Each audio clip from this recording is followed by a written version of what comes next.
हमें फेफू में आए हुए 6 महीने हो चुके हैं, तो मैं अभी सेकंड सेमेस्टर में पढ़ रहा हूँ और अभी हम सेकंड सेमेस्टर में पढ़ रहे हैं। और मेरा जितना भी पर्सनल एक्सपीरियंस है वो बहुत ज़्यादा स्मूथ, अच्छा और ट्रांसपेरेंट रहा है। आपसे क्या कोई हिडन चार्जेस लिए गए? मेरे से ऐसे कोई भी one time charges, hidden charges India में नहीं लिए गए।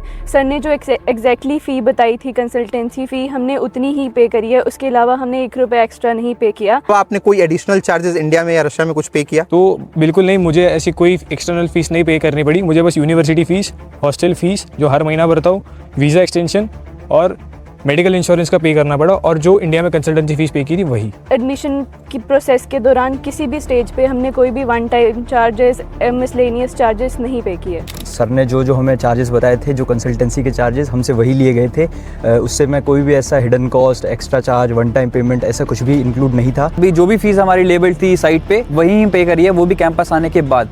एक बार भी भैया ने हमसे पूछा नहीं कि ये वाली इतनी फीस तुमको हमें देनी है, वो डायरेक्ट मैंने कॉलेज को ही पे करा है, जो भी साइट पे मेंशन था उतना। तो जो हॉस्टल अलॉटमेंट की जो प्रोसेस थी या जो हॉस्टल मिलने की प्रक्रिया थी, वो प्रक्रिया जो है वो कैसी रही? कैंपस में पहुंचने के बाद हमारा हॉस्टल मिलने का प्रोसेस बहुत ही स्मूथ रहा।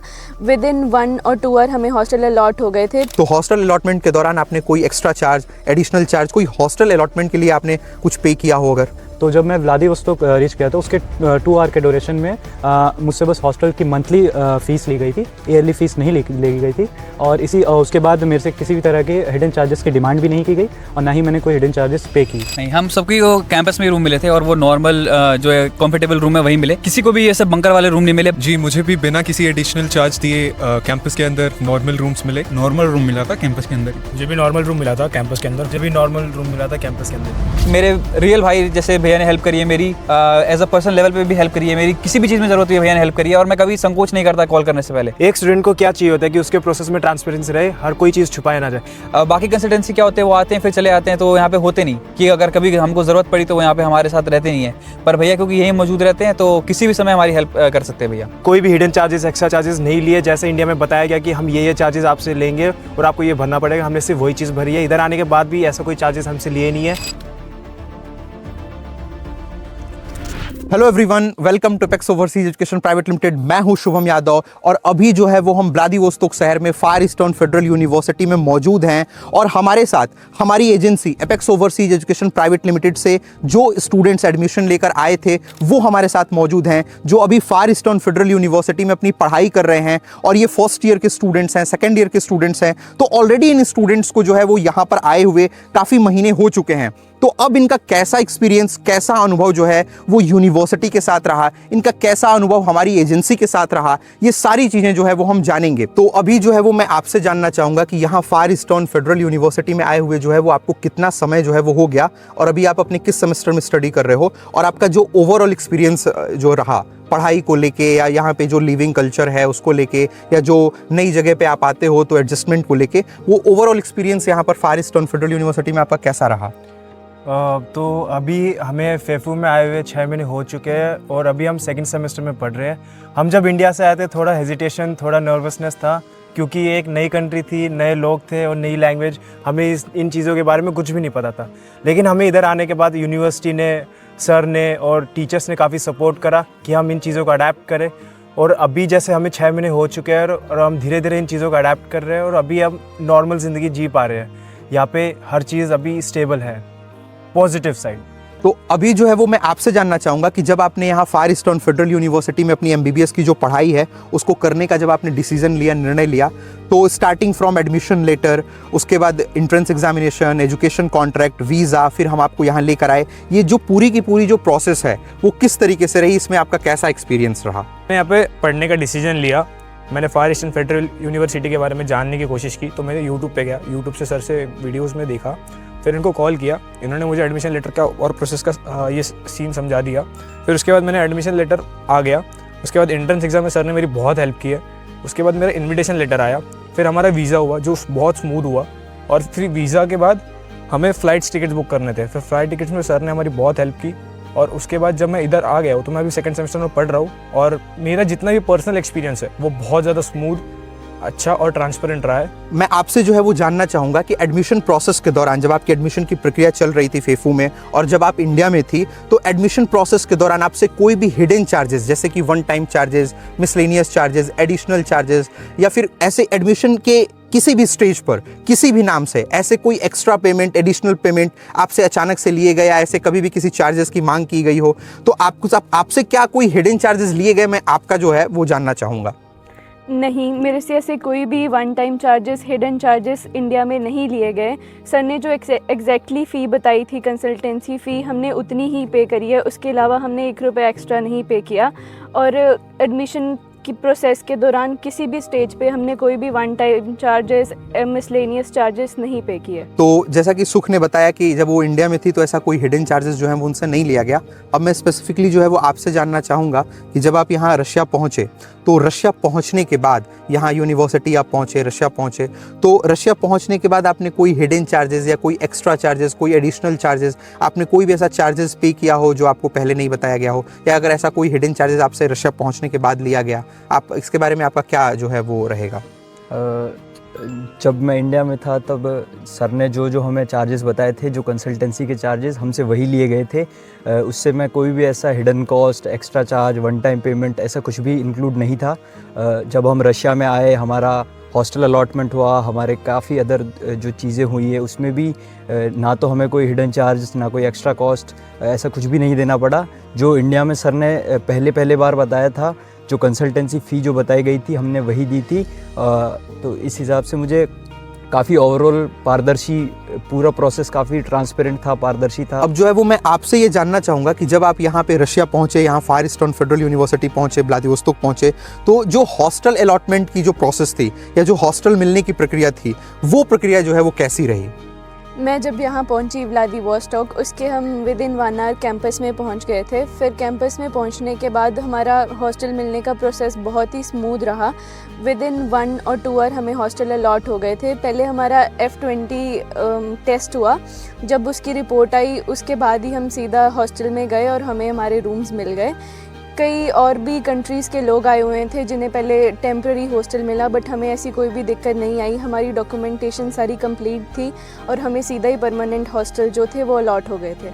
अब मैं जो है वो आपसे ये जानना चाहूँगा कि जो यहाँ पर फार ईस्टर्न फेडरल यूनिवर्सिटी में जो आपकी क्लासेस लग रही होंगी, जो लेक्चर्स हो रहे होंगे, एग्जाम्स हो रहे होंगे, प्रैक्टिकल क्लासेस, लेबोरेटरी क्लासेस, बहुत सारी चीज़ें होती हैं, तो वो इंग्लिश में होती हैं, रशियन में होती हैं, लाइक मीडियम ऑफ इंस्ट्रक्शन क्या होता है और रशियन लैंग्वेज का जो है वो क्या है सिनेरियो? यही चीज़ इस कॉलेज की बहुत अच्छी है इसमें कि जितने भी टीचर हैं उन सबको इंग्लिश आती है, चाहे वो आपको पढ़ाते हो ना पढ़ाते हो, आपको किसी से भी कम्युनिकेट करना आते हैं, यूनिवर्सिटी में किसी से भी कम्युनिकेट कर रहा हूँ, उन सबको ही इंग्लिश आती है। और जितने भी प्रैक्टिकल लेक्चर्स हैं, हमारे जो क्लासेस होती हैं, जितने एग्जाम्स होते हैं, वो सारे के सारे इंग्लिश में ही कराए जाते हैं। जो रशियन क्लासेस हैं उसमें आपको इंग्लिश टू रशियन आपको सिखाया जाता है, वो भी इंग्लिश में सिखाती है मैम, बट आपको रशियन सिखाई जाती है कि अगर आपको किसी और से कम्युनिकेट करना हो, जैसे आप प्रैक्टिकल के लिए आप कभी जाएंगे तो आपको पेशेंट से कम्युनिकेट करना होगा तो आपको रशियन भी आनी चाहिए, इसलिए आपको रशियन मैम हमको रशियन भी सिखाती है, रशियन क्लासेस अलग से होती है। अच्छा, जो है वो मैं आपसे जानना चाहूँगा कि हॉस्टल अलॉटमेंट के दौरान जब आप यहाँ पे फार ईस्टर्न फेडरल यूनिवर्सिटी पहुँचे, पहली बार कैंपस पहुँचे, तो हॉस्टल अलॉटमेंट के दौरान आपने कोई एक्स्ट्रा चार्ज, एडिशनल चार्ज, कोई हॉस्टल अलॉटमेंट के लिए आपने कुछ पे किया हो अगर? नहीं, ऐसा कुछ भी नहीं हुआ। जैसे ही मेरी आपसे बात हुई, सोम सर से बात हुई थी इंडिया में, कि किसी तरीके का हिडन चार्जेस मुझसे नहीं लिए जाएंगे जब मैं फेफू रीच करूँगा। तो जब मैं व्लादिवोस्तोक रीच किया तो उसके 2 आवर के ड्यूरेशन में मुझसे बस हॉस्टल की मंथली फ़ीस ली गई थी, ईयरली फ़ीस नहीं ली गई थी। और उसके बाद मेरे से किसी भी तरह के हिडन चार्जेस की डिमांड भी नहीं की गई और ना ही मैंने कोई हिडन चार्जेस पे की। ओके, तो मतलब आपने हॉस्टल अलॉटमेंट के लिए कोई भी पैसा जो है वो अलग से एक्स्ट्रा जो है वो यहाँ आने के बाद नहीं पे किया? जी नहीं, बिल्कुल नहीं पे किया, क्योंकि आपने मुझे बताया था कि इस तरह की कोई भी पेमेंट होती नहीं है। अब मैं आपसे जानना चाहूँगा कि जब आपने फार ईस्टर्न फेडरल यूनिवर्सिटी में अपनी पढ़ाई करने का जब आपने निर्णय लिया तो आपने हमें कॉल किया, तो क्या जो भी एक्सपेंसेस यहाँ फार ईस्टर्न फेडरल यूनिवर्सिटी में लगेंगे, जो भी खर्चे लगेंगे, क्या उसकी क्लैरिटी आपको फर्स्ट डे दी गई और जो एक्सपेंसेस या जो खर्चे आपको बताए गए क्या वही लगे? जी, हमें पूरी क्लैरिटी दी गई थी और जितने भी एक्सपेंसेस हमें बताए गए, जैसे कि कॉलेज की फ़ीस, डॉर्मेट्री की फ़ीस और अन्य चार्जेस, सारे वही थे। और जैसा कि भैया ने हमें बताया था, सारे चार्जेस वैसे ही लगे और हमें कोई दिक्कत का सामना नहीं करना पड़ा। इसके लिए मैं आपका बहुत शुक्रगुजार हूँ। Thank you. अब जो है वो मैं आपसे ये जानना चाहूँगा कि आपने जो है वो कौन कौन से जो चार्जेस हैं वो पे किए हैं, यदि आप बता पाए। जैसे मैं यहाँ पे 2025 में आया था, तो फर्स्ट टाइम मेरे को जो हमारी यूनिवर्सिटी की फ़ीस थी जो 4,95,000 थी वो सेमेस्टर वाइज भरनी होती थी। फर्स्ट सेमेस्टर में हमने भरी थी 2,47,500 मतलब 2,47,500 और सेकंड सेमेस्टर में हमने भरी है 2,47,500। हॉस्टल का मैं हर महीना पे करता हूँ।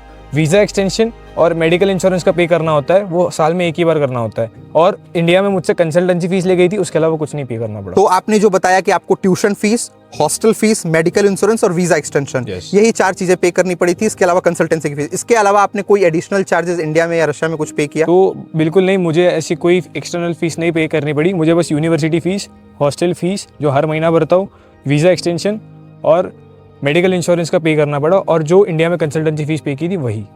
ओके अच्छा, अब मैं आपसे जानना चाहूंगा कि आप लोगों का जो बाई पार्टी कॉन्ट्रैक्ट या बाई पार्टी एग्रीमेंट यूनिवर्सिटी के साथ करवाया गया था हमारी एजेंसी के थ्रू, या ट्राई पार्टी कॉन्ट्रैक्ट, मैं आपको बताना चाहूंगा बाई पार्टी कॉन्ट्रैक्ट और ट्राई पार्टी कॉन्ट्रैक्ट क्या होता है। बाई पार्टी कॉन्ट्रैक्ट वो कॉन्ट्रैक्ट या वो एग्रीमेंट होता है जिसमें स्टूडेंट जो है वो यूनिवर्सिटी को डायरेक्टली अपनी फीस जो है वो पे कर सकता है यूनिवर्सिटी पहुंचने के बाद। और ट्राई पार्टी कॉन्ट्रैक्ट वो कॉन्ट्रैक्ट होते हैं जिसमें आपको जो फीस है वो एजेंसी को पे करनी होती है और एजेंसी यूनिवर्सिटी को जो है वो फीस पे करती है। तो इस केसेस में क्या होता है कि एजेंसीज जो है जो रियल फीस होती है उससे ज़्यादा वो फीस लेते हैं, जो कि एक्चुअल फीस होती है यूनिवर्सिटी की उससे ज़्यादा लेते हैं, और यूनिवर्सिटी की फीस कम होती है तो वो उससे कुछ ज़्यादा लेते हैं। तो मैं आपसे जानना चाहूँगा कि आपका जो एजुकेशन कॉन्ट्रैक्ट था जो आपने देखा भी होगा, तो उस एजुकेशन कॉन्ट्रैक्ट में आपने देखा आपका बाई पार्टी कॉन्ट्रैक्ट था या ट्राई पार्टी कॉन्ट्रैक्ट था, कैसा था? तो सर ने हमारा बाई पार्टी कॉन्ट्रैक्ट कराया था, ये हमको बहुत पहले बता दिया गया था सर ने कि, और उसके बाद भी जो भी फीस हमारी लेबल थी साइट पे वही पे करी है, वो भी कैंपस आने के बाद। एक बार भी भैया ने हमसे पूछा नहीं कि ये वाली इतनी फीस तुमको हमें देनी है, वो डायरेक्ट मैंने कॉलेज को ही पे करा है, जो भी साइट पे मेंशन था उतना। ओके तो जो आपके एजुकेशन कॉन्ट्रैक्ट में या जो आपके वेबसाइट पर जो फीस लिखी थी आपने वही फीस जो है वो पे करी जी, और वो ओके, और यूनिवर्सिटी पहुंचने के बाद पे करी है। ओके जब आप यहाँ फार ईस्टर्न फेडरल यूनिवर्सिटी पहुंचे तो आपको जो रूम अलॉटमेंट है, जो आपको हॉस्टल के अंदर डॉर्मेट्री के अंदर जो रूम मिले, वो कैंपस के अंदर मिले या कैंपस के बाहर मिले? और जो रूम मिले वो आपको कंफर्टेबल सेटअप में जो नॉर्मल बेड वाले नॉर्मल रूम होते हैं वो रूम मिले, या फिर आपको वो रूम मिले जिनमें बंकर बेड्स होते हैं?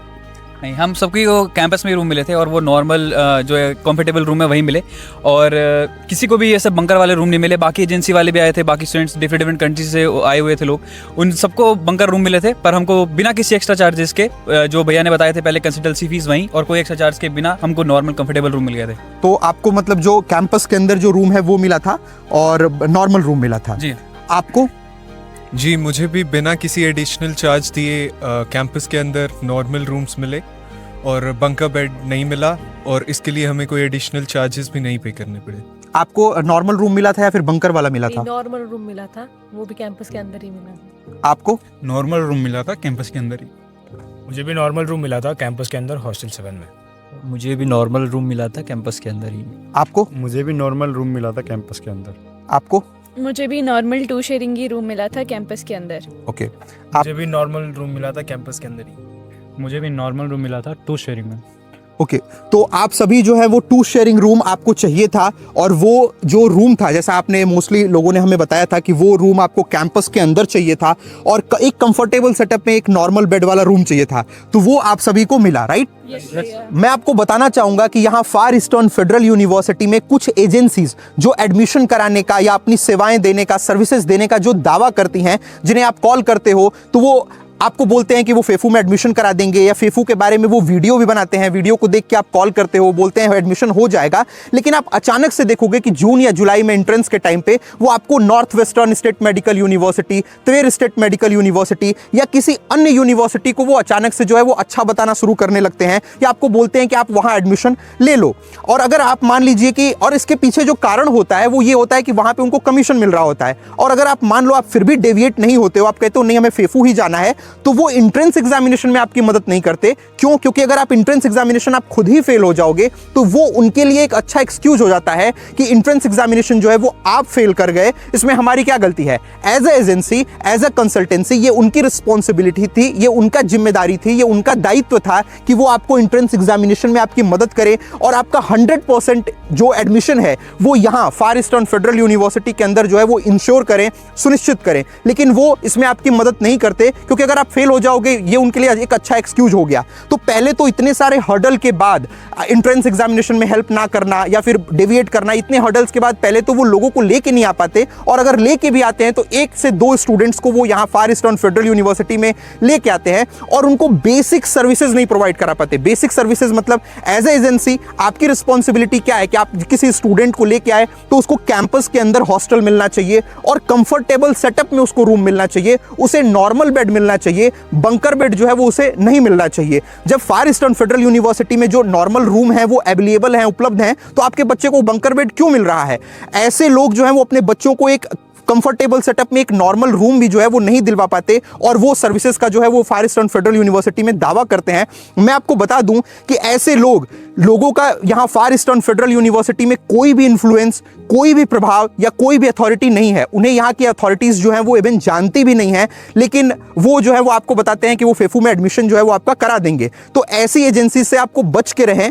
अगर आपकी ड्रीम यूनिवर्सिटी फेफू है और आप चाहते हैं कि आप फेफू में ही एडमिशन लें और अंत में आप फेफू में ही आएँ और आने के बाद आपको एक नॉर्मल सेटअप का नॉर्मल रूम मिले, तो आप हमसे जो है वो कांटेक्ट कर सकते हैं, क्योंकि आप ये देखोगे वो आपको ये भी बताएंगे कि यूनिवर्सिटी के अंदर ऐसा रूम जो है वो मिलना स्टार्ट हो गया है या यूनिवर्सिटी ने ऐसा रूम देना इसी साल से स्टार्ट कर दिया है, जो कि सत्य नहीं है। यहाँ फार ईस्टर्न फेडरल यूनिवर्सिटी में आप देख सकते हो हमारे सारे बच्चों को जो है वो कैंपस के अंदर कंफर्टेबल सेटअप के अंदर नॉर्मल रूम, जो नॉर्मल बेड वाले जो रूम हैं वो मिले हैं। लेकिन ऐसा बताया जाता है बहुत सारे लोगों की वजह से कि 2 शेयरिंग रूम नहीं मिल रहा है या बच्चों को बंकर बेड मिल गया, वो इसलिए क्योंकि उनका यहाँ पर कोई भी जो है वो अथॉरिटी नहीं है फेफू में। तो ऐसे लोगों से जो है वो आप बच के रहें। तो अब जो है वो मैं आपसे ये जानना चाहूंगा कि आप फार ईस्टर्न फेडरल यूनिवर्सिटी में यहाँ के स्टूडेंट हैं, तो यहाँ पर आपको थ्योरी के साथ साथ वो आपको टीचर्स जो है वो थ्योरी पढ़ाते होंगे, तो थ्योरी बेस्ड लर्निंग के साथ साथ जो क्लिनिकल पार्ट है या क्लिनिकल एक्सपोजर है, इन हैंड प्रैक्टिस है, वो आपको देखने को मिलती है या कैसी रहती हैं ये कुछ सारी चीज़ें? फेफू में थ्योरी के साथ साथ क्लिनिकल एक्सपोजर भी बहुत अच्छा है। फेफू में खुद का अपना एक मेडिकल सेंटर है जहाँ पे हम जाके प्रैक्टिस कर सकते हैं, और हम फर्स्ट ईयर में बेसिक नर्सिंग की क्लासेस लग रही हैं जिसमें हमें इंजेक्शन लगाना सिखा रहे हैं, आईवी सेट लगाना सिखा रहे हैं। तो ओवरऑल हमारा बहुत अच्छा एक्सपीरियंस चल रहा है, हमें सब चीज़ें एक्सपीरियंस करने का मौका मिल रहा है। Okay great. तो अब जो है वो मैं आपसे जानना चाहूँगा कि अपने पर्सनल एक्सपीरियंस के आधार पे, अपने निजी अनुभव के आधार पे आपको जो सेवाएं दी गई, जो सर्विसेज आपको मिली है, जो चीज़ें आपके साथ रही, उसके आधार पर क्या जो दूसरे स्टूडेंट जो फार ईस्टर्न फेडरल यूनिवर्सिटी में एडमिशन लेने वाले होंगे, क्या उनको आप हमारी सर्विसेज को रिकमेंड कर सकते हो? जैसे कि मैं अभी सेकंड सेमेस्टर में पढ़ रहा हूँ और मैंने अपना एडमिशन प्रोसेस एपेक्स ओवरसीज से कराया था। एक स्टूडेंट को क्या चाहिए होता है कि उसके प्रोसेस में ट्रांसपेरेंसी रहे, हर कोई चीज़ छुपाया ना जाए। तो ऐसा ही मेरे साथ हुआ। जैसे कि जो भी प्रोसेस चला, सर ने हमें इन्फॉर्म करते रहे कि हम अभी ये प्रोसेस कर रहे हैं, इन चीज़ों की डिटेल्स देते रहे। हर एक स्मूथ प्रोसेस गया, हैसल फ्री प्रोसेस गया, मेरे को कोई दिक्कत नहीं आई, कोई भी हिडन चार्जेस, एक्स्ट्रा चार्जेस नहीं लिए। जैसे इंडिया में बताया गया कि हम ये चार्जेस आपसे लेंगे और आपको ये भरना पड़ेगा, हमने सिर्फ वही चीज़ भरी है। इधर आने के बाद भी ऐसा कोई चार्जेस हमसे लिए नहीं है और मैं इसीलिए सर का थैंक यू करूँगा। अच्छा, जो सर्विसेज के बारे में अब मैं आपसे जानना चाहूँगा कि आपको जो सर्विसेज हैं वो ओवरऑल जो आप लोगों को जो सर्विसेज हैं वो हमारी मतलब कैसी लगी? तो मेरे को भैया की सर्विस बहुत अच्छी लगी। मेरे को आए हुए यहाँ पे काफ़ी टाइम हो गया है। भैया ने हर एक कदम पे मेरी हेल्प करी है, चाहे वो यहाँ इंडिया से यहाँ पे आना हुआ, यहाँ पे मेरी स्टडीज़ से लेके यहाँ जो नॉर्मल मेरी एक्टिविटी, उन सब में हर एक चीज़ में भैया ने हेल्प करी है। ये एक चीज़ मेरे को भैया की बहुत अच्छी लगती है, इस कंसल्टेंसी के बारे में ही। अगर मैं किसी और कंसल्टेंसी से आया होता, वो मुश्किल से 1-2 दिन रहते हैं यहाँ पे हमारे साथ, फिर वो वापस इंडिया चले जाते हैं, और अगर उसके बाद मुझे यहाँ पे कुछ भी होता है तो कोई होता नहीं है हेल्प करने के लिए। पर भैया हमारे साथ मेरे को आए हुए यहाँ पे जितना भी टाइम हुआ है, भैया ने मेरी हर एक चीज़ में हेल्प करी है, चाहे किसी भी चीज़ में मेरी हेल्प लगी हो। ऐसा भैया नहीं, ऐसा एक मेरे रियल भाई जैसे भैया ने हेल्प करी है मेरी, एज अ पर्सनल लेवल पे भी हेल्प करी है मेरी। किसी भी चीज़ में ज़रूरत है भैया ने हेल्प करी है, और मैं कभी संकोच नहीं करता कॉल करने से पहले। अगर मेरे को किसी चीज़ की नीड है, मैं भैया को कॉल करता हूँ किसी भी समय, भैया उठाते हैं और हेल्प करते हैं। और इस हेल्प का एक वजह ये भी है कि भैया यहीं पर मौजूद रहते हैं हमारे साथ। अभी ये वीडियो लगभग अप्रैल में शूट हो रही है, इसके बाद भी भैया यहीं पर ही रहेंगे। बाकी कंसल्टेंसी क्या होते हैं, वो आते हैं फिर चले आते हैं, तो यहाँ पे होते नहीं कि अगर कभी हमको ज़रूरत पड़ी तो वो यहाँ पे हमारे साथ रहते नहीं है। पर भैया क्योंकि यहीं मौजूद रहते हैं तो किसी भी समय हमारी हेल्प कर सकते हैं भैया। अब मैं आपसे ये जानना चाहूँगा कि यहाँ फार ईस्टर्न फेडरल यूनिवर्सिटी में जो आपके लैंग्वेज की जो टीचर हैं, लाइक रशियन लैंग्वेज की जो टीचर हैं, वो कितना कुछ सिखा पाती हैं या वो टीचर कैसे हैं, और उनके अलावा जो बाकी टीचर्स हैं वो कैसे हैं, अगर इसके बारे में अगर आप कुछ बता पाओ। तो हमारी यहाँ पे जो रशियन लैंग्वेज की क्लासेस लगती है, जो कि सप्ताह में 2 बार लगती है, जो टीचर हमें पढ़ाते हैं वो काफ़ी बिगिनर फ्रेंडली से पढ़ाते हैं। हमें काफ़ी मतलब शुरू से एक एक चीज़ बताई जाती है ताकि हम लैंग्वेज को काफ़ी आसानी से पढ़ सके, समझ सके। और हमारे जो टीचर है वो इंग्लिश में कम्युनिकेट करके ही हमें रशियन में सिखाया जाता है। हमारे सारे एग्ज़ाम जो होते हैं वो इंग्लिश में ही होते हैं। जो हमारी प्रैक्टिकल क्लासेस, जो हमारी लेबोरेटरी क्लासेस होती हैं वो सभी इंग्लिश में ही होती है। सभी टीचर इंग्लिश में ही कम्युनिकेट करते हैं हमसे। ओके तो ये जो है वो हमारी agency apex overseas Education Private limited से आए हुए स्टूडेंट्स थे, जिन्होंने अपना जो भी रिव्यू या जो भी इनका एक्सपीरियंस यहाँ फार ईस्टर्न फेडरल यूनिवर्सिटी में रहा, हमारे साथ रहा, वो आप सभी के साथ जो है वो साझा किया। So thank you so much guys अपना टाइम देने के लिए। Thank you.